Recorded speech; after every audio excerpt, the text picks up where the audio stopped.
padel, pilates, maraton.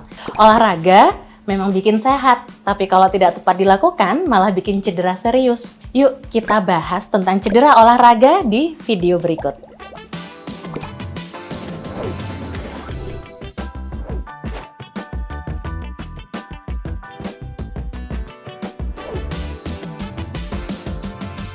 Halo sahabat Siloam, saya Dr. Fitri Aziza, spesialis kedokteran fisik dan rehabilitasi.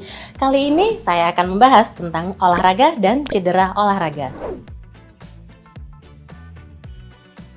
Cedera yang paling sering ditangani oleh spesialis kedokteran fisik dan rehabilitasi adalah cedera tulang, cedera otot, cedera sendi, cedera ligamen. Begitu terasa cedera dan ada tanda-tanda yang sedikit mengkhawatirkan nih dari cederanya, lebih baik segera dibawa ke dokter. Supaya apa? Supaya ada penanganan yang jauh lebih tepat sesuai dengan aktivitas sehari-harinya.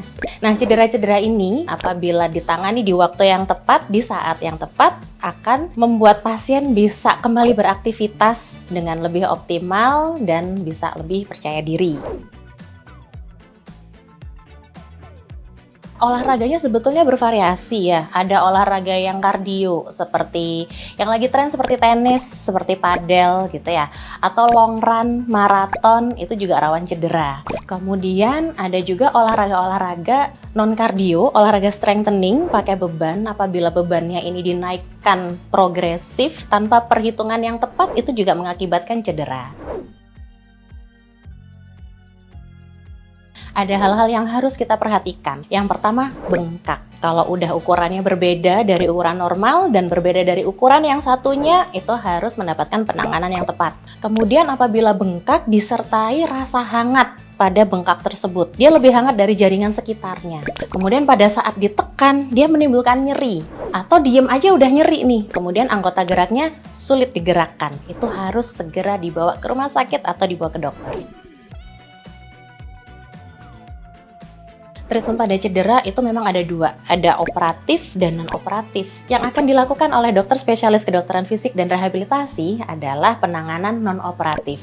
Dan tindakan yang operatif akan dilakukan oleh dokter spesialis ortopedi. Treatment yang akan diberikan tergantung dari kapan pasien bisa datang ke dokter.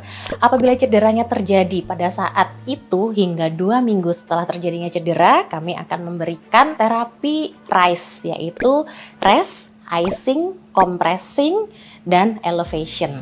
Nah, kalau sudah melewati masa akut, melewati lebih dari 2 minggu, nah biasanya harus ada pemeriksaan yang lebih lanjut. Ada tanda-tanda apa aja? Ketidakstabilan dari sendinya kah? Ada tanda-tanda ligamen yang sobek kah? Patah tulang, ototnya terpelintir, atau bahkan ototnya robek. Nah, nanti dari situ bisa saya lakukan dari fisioterapi dan juga terapi latihan.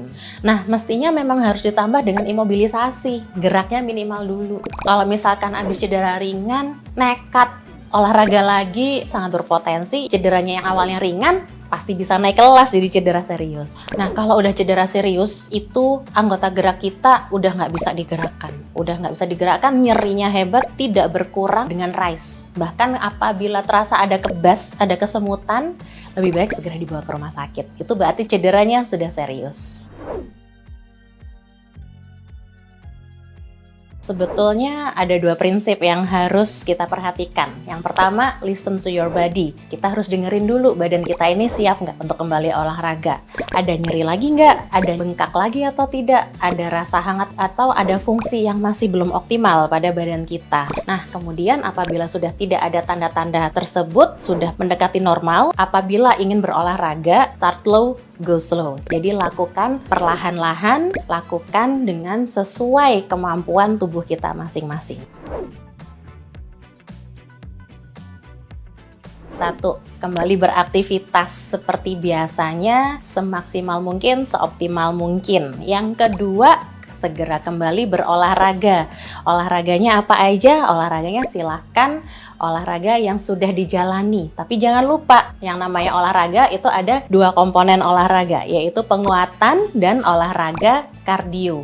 Nah, olahraga penguatan ini dibutuhkan supaya ligamen, otot, sendi, dan tulang kita itu jadi lebih sensitif terhadap bahaya yang akan datang. Itu akan lebih ready menghadapi tantangan-tantangan yang baru. Sepatu olahraga itu ada beberapa macam ya. Ada yang paling banyak adalah walking, ada running, dan ada training. Jadi apabila mau lari, tetap harus pakai sepatu running. Yang kepengen nge-gym, jangan pakai sepatu running, harus pakai sepatu training. Yang lagi suka tenis, lagi suka pedal, jangan pernah pakai sepatu running pada saat tenis ataupun pedal. Jadi tetap harus pakai sepatu walking atau training. Bahkan kadang sudah ada toko sepatu yang sudah menyediakan khusus untuk tenis ataupun untuk pedal. Olahraganya apa? Sepatunya harus sesuai supaya terhindar dari cedera ligamen, cedera otot, tulang, dan sendi. Jadi pemanasan itu sebetulnya ada dua macam. Static stretching, ada dynamic stretching. Yang bagus yang mana? Dua-duanya bagus. Durasinya yang juga harus diperhatikan. Pada saat melakukan olahraga apapun, itu memang yang namanya stretching itu sudah harus dilakukan. Warming up itu harus dilakukan. Dan yang paling sering kelewatan itu orang yang habis olahraga, mereka tidak melakukan static stretching pada menu cooling down. Jadi pada saat melakukan aktivitasnya, akhirnya ada risiko dia cedera. Ini kan sebetulnya seperti situasi sekarang gitu ya. FOMO-nya bagus sih, yang mau tenis, mau pedal, mau pilates gitu. Tapi hal-hal yang harus diperhatikan tuh apa? Satu, kalau sebelum mau olahraga, pelajarin dulu gerakan-gerakannya gitu ya. Jadi pada saat udah on court, itu badannya udah ready. Pada saat berolahraga, badan itu kan pasti akan mengalami suatu perbedaan kondisi. Nah, pada saat badan itu adaptasi, jangan lupa cairan, air minum yang cukup. Kalau konsentrasinya menurun, resiko terjadinya cedera itu pasti lebih gede. Olahraga itu penting, tapi kalau tidak dilakukan dengan tepat, akan mengakibatkan cedera. Agar terhindar dari cedera olahraga, kita harus melakukan peregangan dan penguatan. Salam sehat!